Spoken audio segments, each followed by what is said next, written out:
So I saw this video yesterday, which was titled "In Defense of Gotham Knights." Now, this is something that I somewhat predicted that we would probably see later on down the road because at the end of the day, Gotham Knights was one of those games that I believe was harshly judged because, for the most part, a lot of people who played the game were expecting the Arkham games. This is pretty much the crux and what I thought was a synopsis of a lot of complaints when the game released. So let's look at some parts of this video. And in all hindsight, I really would love to sit here and go through every single second of it. But the reality is I just can't because it's a 9-minute video to react to something like that's going to be 20 minutes. So it is made by a YouTuber called Big Arrow Red Club. And he says a lot of things about the video. And two things that he mentions here are number one, it appears that many people have, in a sense, created an expectation for Gotham Knights that is actually something that they should be expecting from Rocksteady, who have decided to go and make a Suicide Kill the Justice League game. So we're probably going to be in an awkward place for a little bit. It's going to really, really be weird when the Suicide game comes out because a lot of people were saying, it seems like Warner Brothers Montreal had the formula. It seems like they literally had, what it took to make a really good game. But one thing not a lot of people are talking about is the reception of Arkham Origins as well when it came out was quite poor. So basically, Warner Brothers Games Montreal made the game that a lot of people are saying that they should have made back then when they released Arkham Origins. But in reality, the game received a 74 in terms of Metacritic score, which was a very huge travesty when it came down to the other Arkham games. Now, 67 is a Metascore available right now for Gotham Knights, but then Origins, its Metascore was 74. So in seeing the way Warner Brothers Montreal goes ahead to do another video game, maybe that's something that Corpo, their Corpo people said they should do, the suits, but it doesn't seem to, make, any confusion out there as to why they may have gone a different route. And again, the Arkham games are pretty much Rocksteady's games. If you don't know in this video, you make sure you know this now. Rocksteady gave Warner Brothers Montreal all of the assets and everything that they actually did use to create their game. This is pretty much a fact. Ben Mattis, that is his name. At the time that Arkham Origins was created, he was the studio director at Warner Bros. Montreal. And he said that they reached out to Rocksteady, and Rocksteady said, all right, man, here, take all of our code, take all of our assets, and basically go make your game. And even Rocksteady seemed like they were in a position where they didn't want to have to start to, coordinate another video game across the pond while they were making their Arkham Knight game.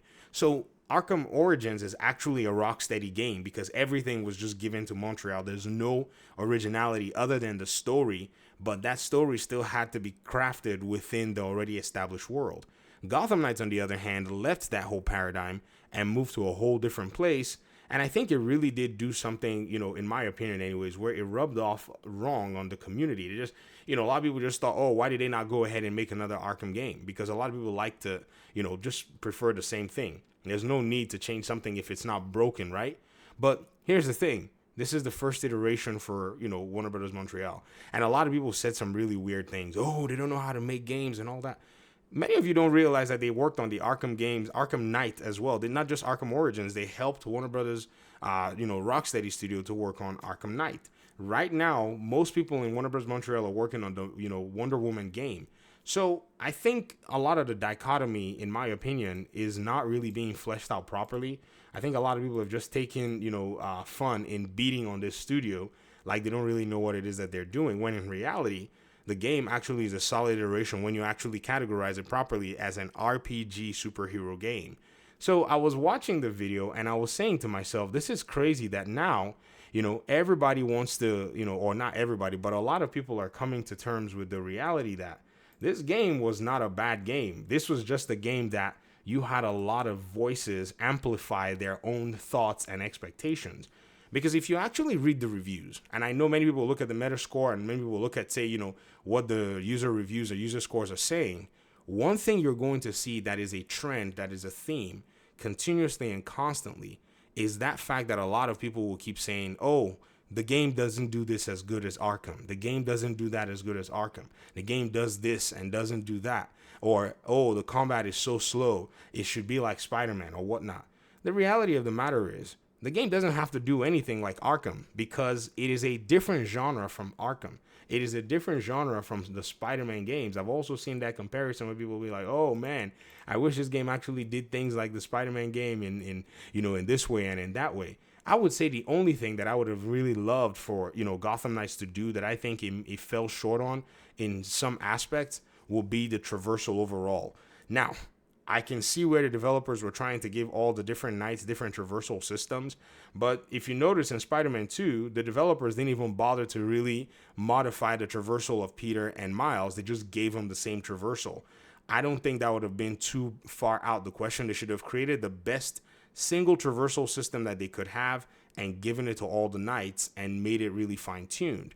I think they made an error where they tried to go ahead and give themselves, a lot of work. That's what I call it. There's just a lot of work when you try to give 4 different characters aerial traversal across a very big open world.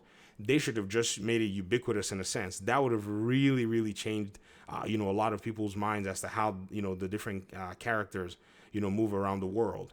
But when it comes to things like combat, when it comes to things like the RPG elements in the game, you notice that even a lot of reviewers, many of them didn't even know how to play the game. Like if you watch their gameplay, they don't even know how to use their time strikes. They don't even know how to use a lot of their abilities that are actually available in the game. And you can already tell that, a lot of these people are suffering from a skill issue. Like I did like 3 videos where I actually looked at, say, people like White Light, Luke Stevens.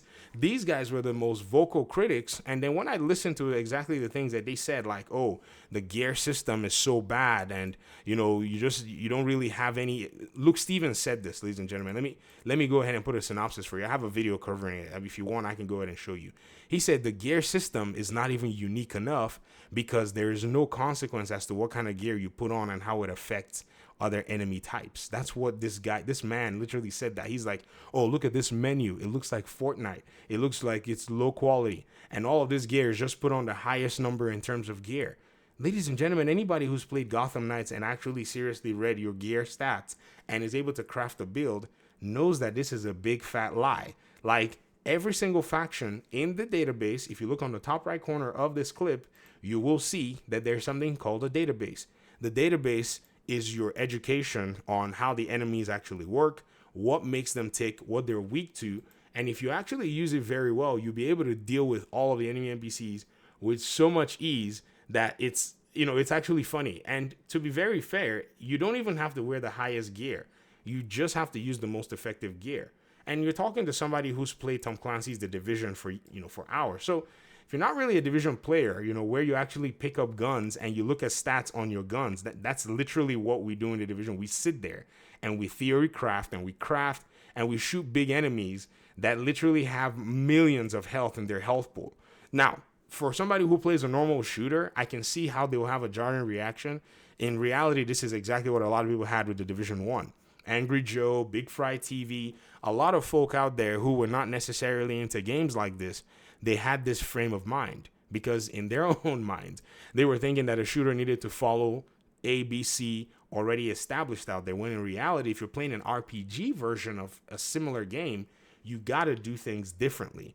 So if you come to The Division and say, oh, I would love for Division to be like Call of Duty, you're playing a frustrating game. You're already basically defeating yourself because here in the Division game, our loot, our gear, when you take down a boss, has got stats, it's got levels, it's got numbers, and the same thing is what you're going to see in Gotham Knights in regard to stats and levels and your gear items. So you must approach the game in the way that it's been designed, or you need to back away. But that does not mean that the game is bad. It just means that the game probably has no affinity for you, or you literally are suffering from a skill issue. There's no shame in that, in saying that, maybe I just don't have enough skill to play a game like this, or go ahead and throw a game out with a backwater because you saw stats and because you saw levels. I just think people need to be sensible about how they actually fare and look at these video games. Because again, a lot of superhero game players, mostly like an immediate power fantasy. They don't have to jump into a game and really do much work overall. They really just want to be strong in the beginning of the game, which many action adventure games will give you, in that regard. I've also seen some people say, but the God of War games also have gear, but the gear is meaningful. Did y'all play Ragnarok? The gear in Ragnarok is not meaningful at all. It really isn't. I played it on like I think I was playing on the almost hardest difficulty, and I was like, I cannot feel Kratos getting strong. I cannot feel Atreus getting strong. I just feel like whenever I deal with enemy NPCs, it's just health pool of enemy NPCs trying to find gear that will give me cooldown when all the gear is tied to progression. Like I cannot get the belt or the or the armor if I don't make my way over to that side of the map, which is already barred from my progression. So I'm literally sitting with half gear all over the place. The gear system in Ragnarok just was not supposed to be there. They should have gone with the full-blown action adventure category, and in that way we just leveled up regular skills and get some benefits like cooldown that gives us a little bit of advantage here and there. And I think that the combat system in God of War Ragnarok was already solid, but throwing in all that extra gear stuff to then become meaningless was kind of just really funny. Whereas in a game like Gotham Knights, yeah, the gear that you put on really does have an effect as to how you take on battle and how you take on bad guys. And many people, they say they don't see it, but it's actually there. Or you turn the difficulty down to easy and just beat everybody and walk away.